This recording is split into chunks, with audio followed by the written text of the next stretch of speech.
Os números são uma linguagem universal, certo? 2 mais 2 é 4 em qualquer lugar do mundo, mas o jeito que a gente fala esses números, como a gente escreve uma data, aí a coisa vira um campo minado, principalmente em inglês. Hoje a nossa análise mergulha exatamente nisso. A gente pegou um guia bem prático sobre o uso dos números em inglês e nossa missão é desvendar as regras, as pegadinhas, sabe? Tudo que se esconde por trás de algo que parece tão simples. A ideia é transformar esse tema, que parece meio aula de matemática, em algo que pode salvar uma reunião ou evitar que alguém compre uma passagem de avião para o mês errado. Exatamente. E esse campo minado que você mencionou é muito real. A gente não está falando só de gramática. É sobre clareza, sobre comunicação, até sobre cultura. Um número mal interpretado num contrato, uma data invertida. Isso pode gerar uma confusão, assim, enorme. O que a gente vai fazer aqui é tipo traçar um mapa para navegar nesse terreno. Desde como se fala os números de uma planilha, até o jeito certo de colocar um endereço num convite. São pequenos detalhes que fazem toda a diferença. Perfeito. Então vamos começar pela base de tudo, pelo alicerce. Os números cardinais. São os que a gente usa para contar. 1, 2, 3, o básico do básico. A estrutura parece lógica, né? 21 para 21, 100 para 100. E para um número gigante tipo 111.111, fica 111,111. É um quebra-cabeças que se encaixa bem. Ele se encaixa, mas tem uma peça que é totalmente diferente da do nosso quebra-cabeça em português. E essa peça pode derrubar o jogo todo. Estou falando dos números grandes. Em inglês, a palavra billion significa 1.000 milhões, ou seja, o nosso bilhão. 1.000 de milhões. O problema é que, em português, historicamente, bilhão podia ser usado para 1 milhão de milhões, o que a gente chama de trilhão. Nossa, isso é uma pegadinha clássica, né? Imagina ler uma notícia sobre o PIB de um país e entender um valor 1000 vezes maior do que ele realmente é. A confusão pode ser Gigantesca. Em finanças, em ciência, jornalismo, essa é uma das fontes mais comuns de erro de tradução. Um CEO anuncia um lucro de $2 billion e a tradução sai como 2 bilhões de dólares, insinuando 2 trilhões. A regra de ouro é essa. Billion em inglês é sempre 1.000 milhões. Ponto. Não tem espaço para outra interpretação. entendido, bilhão é bilhão. E já que a gente está falando de clareza, e se eu estiver numa chamada com um cliente e precisar falar de uma conta rápida, como eu digo 2 mais 2 é igual a 4, sem parecer que eu estou recitando a tabuada? Boa pergunta. A linguagem da matemática no dia a dia é bem direta. Para somar, você usa plus, que é o mais comum, ou and, um pouco mais informal. Então, 5 plus 3 vira 5 plus 3. Para subtrair, a palavra é minus. 10 minus 4. E para multiplicar e dividir? Segue essa mesma lógica simples? A mesmíssima. Para multiplicação, o mais usado é times. 6 vezes 3 fica 6 times 3. E para divisão, a expressão é divided by. Então, 20 dividido por 5 é 20 divided by 5. E para o resultado, o igual, você pode dizer equals ou simplesmente is. A frase completa 2 plus 2 equals 4 é o padrão, mas pode usar is também. 2 plus 2 is 4. Sou um pouquinho mais casual. Ok, isso cobre os números inteiros, mas a vida real é cheia de números quebrados. Medidas, preços, estatísticas. Como o inglês lida com os decimais? Se eu vejo, por exemplo, o número 6,5. A regra para decimais é, felizmente, uma das coisas mais simples. O ponto é sempre lido como point, e os dígitos que vêm depois são lidos um por um, individualmente. Então, 6,5 vira 6.5, e 10,78 seria 10.78, não 10.78. Isso evita qualquer confusão. Ah, interessante.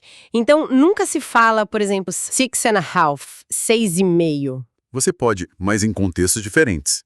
6.5 é mais comum quando você está falando de quantidades, tipo 6.5 hours, 6 horas e meia. Mas quando você está lendo o número direto de uma tela, de um relatório, o point é o padrão. Garante a precisão. The stock is up 6.5%. É mais técnico, mais direto. Certo. Então saímos da contagem e vamos para a classificação. É aqui que a coisa começa a ficar interessante de verdade.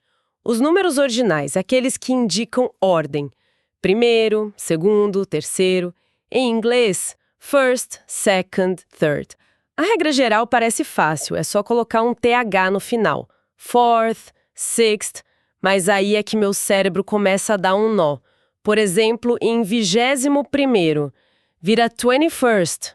Isso soa muito esquisito. Sou esquisito porque tá errado. E essa é a dúvida de muita gente. A regra do TH se aplica só ao último número da sequência. Então, para a 21º, que é 21st, só o first muda. O 20 continua igual.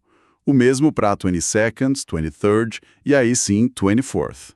A lógica se aplica só à unidade. Ufa, faz mais sentido. Mas mesmo nos números básicos, tem umas exceções que parecem que foram criadas só para confundir, né? Elas parecem, mas são cruciais para a fluência. As exceções são poucas, mas muito frequentes. Além de first, second e third, que são totalmente diferentes, temos duas outras que precisam de atenção. O quinto, que não é five, fifth, e o 12º, que não é 12th, e sim 12. A grafia e a pronúncia mudam um pouquinho. São esses detalhes que separam um falante intermediário de um avançado. Esses detalhes são os que entregam quem domina o idioma. E isso me leva para outro ponto que é fonte de confusão: datas e anos. A gente sabe que dá para dizer a data de duas formas: May 5th ou The 5th of May. Até aí tudo bem, mas o problema de verdade é quando a data vem escrita só com números. Aí mora o perigo. E é um perigo com consequências bem práticas. A convenção nos Estados Unidos é inflexível. Primeiro mês, depois o dia.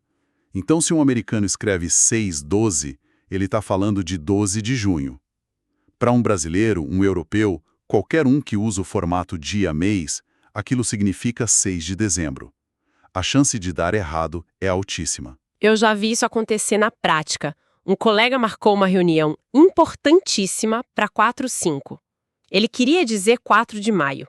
A equipe americana inteira apareceu na sala no dia 5 de abril. Foi um caos. É a história mais comum do mundo corporativo. Eu tive um cliente que agindo um lançamento inteiro para 7/9/2/21/23. A equipe no Brasil se preparou para 7 de setembro. A equipe americana para 9 de julho. Foram 2 meses de trabalho desalinhado. Um custo altíssimo por causa de 2 números invertidos. Por isso, a recomendação é uma só. Escreva um mês por extenso. June 12, 2025. May 4th, 2024. Não custa nada e evita 100% da ambiguidade. É o conselho mais valioso até agora. Clareza acima de tudo. E falando em datas, como ficam os anos? Existe um jeito específico de falar, né? Para anos antes de 2000, o padrão é dividir em 2. O ano de 1850 vira 1850. 1999 vira 1999. É um atalho bem eficiente. Exato. É um princípio de eficiência da língua. É mais rápido processar 1999 do que 1999. O interessante foi o que aconteceu na virada do milênio. O atalho quebrou. É verdade. De repente, todo mundo começou a falar 2000. 2001 era 2001. 2008 era 2008. Por que essa mudança? Por que o sistema que funcionava tão bem foi abandonado? Foi uma anomalia temporária. Falar 2001 para 2001 soava estranho na época, talvez pela força do ano 2000, sabe? Então, por quase uma década, usamos o formato longo, mas a eficiência da língua falou mais alto. Assim que a gente chegou em 2010, as pessoas naturalmente voltaram para o atalho. Hoje, quase todo mundo fala 2010 para 2010 ou 2024 para 2024. É muito mais raro ouvir 2024. A linguagem se autocorrigiu buscando o caminho mais curto. Fascinante. A língua como um organismo vivo, se adaptando. E esses números ordinais, tipo 5th e 10th, eles não servem só para datas, né? Eles aparecem em outro lugar bem comum. Frações. Sim, eles são a base das frações. A única grande exceção é half, que tem sua própria palavra, one half. Para quase todo o resto, o denominador da fração é expresso com o número ordinal. Um quarto, por exemplo, é one fourth, que também pode ser one quarter ou só a quarter, certo? Vejo muito isso em receitas. Exatamente. Quarter é super comum. Para outras frações, a lógica continua. Um terço é one third, um oitavo é one eighth. E tem um detalhe gramatical importante quando o número de cima, o numerador, é maior que 1. O número ordinal de baixo vai para o plural. Então, 3 décimos não é 3/10, e sim 3/10. 14/25 vira 14/25. Esse S no final é crucial. É um detalhe sutil, mas que faz toda a diferença. Ok, já vimos como falar os números, mas e na hora de escrever? Tipo, estou redigindo um relatório e preciso mencionar 8 candidatos para 12 vagas. Fica esquisito misturar a palavra 8 com o número 12. Qual é a regra aqui? Essa é uma dúvida clássica de estilo. A regra de bolso mais comum na escrita formal é: escreva por extenso os números de 1 a 10. A partir de 11, use os algarismos. Então, no seu exemplo, o correto seria 8 candidates for 12 positions. A ideia é que números pequenos se integram melhor na leitura quando escritos. Mas isso é uma regra gramatical rígida ou é mais uma convenção? Se eu escrever o número 8 em vez de 8, está errado gramaticalmente? Não é um erro grave de gramática, é uma quebra de convenção de estilo. O mais importante de tudo, na verdade, não é nem a regra em si, mas a consistência. Se você decide escrever todos os números como algarismos, tudo bem, desde que mantenha esse padrão no texto inteiro. A inconsistência é que distrai. Mas tem uma regra que é praticamente inquebrável. Nunca comece uma frase com um algarismo. A frase 28 mil pessoas cruzaram a fronteira deve ser sempre 28,000 people crossed the border. E em situações de risco máximo, como um contrato, um documento financeiro, onde um zero a mais ou a menos pode custar milhões. Nesses contextos, a segurança fala mais alto que o estilo. A prática padrão é usar os dois formatos. Você escreve o valor por extenso e logo em seguida coloca o número em algarismos entre parênteses. Por exemplo, the payment will be $40,000. Funciona como uma dupla verificação. Elimina qualquer chance de erro. Faz todo sentido. Para a gente amarrar tudo isso, que tal uma rodada rápida? Usos do dia a dia onde essas regras aparecem. Por exemplo, horas. Simples e direto. 3 p.m. Lido como 3 p.m. Os números são lidos como são. Endereços, tipo 1949 Yucca Mountain Road. Mesma coisa. Você lê os números como um cardinal. 1949 Yucca Mountain Road. Ninguém fala 1949. Porcentagens, 17%. 17%. A palavra percent já diz tudo. Dinheiro, $5,30. $5.30. Ou, mais informal, só 530. Temperatura, 36 graus Celsius. 36 degrees Celsius. E em títulos ou nomes, tipo Rainha Elizabeth II. Aí o ordinal volta com tudo. É Queen Elizabeth II.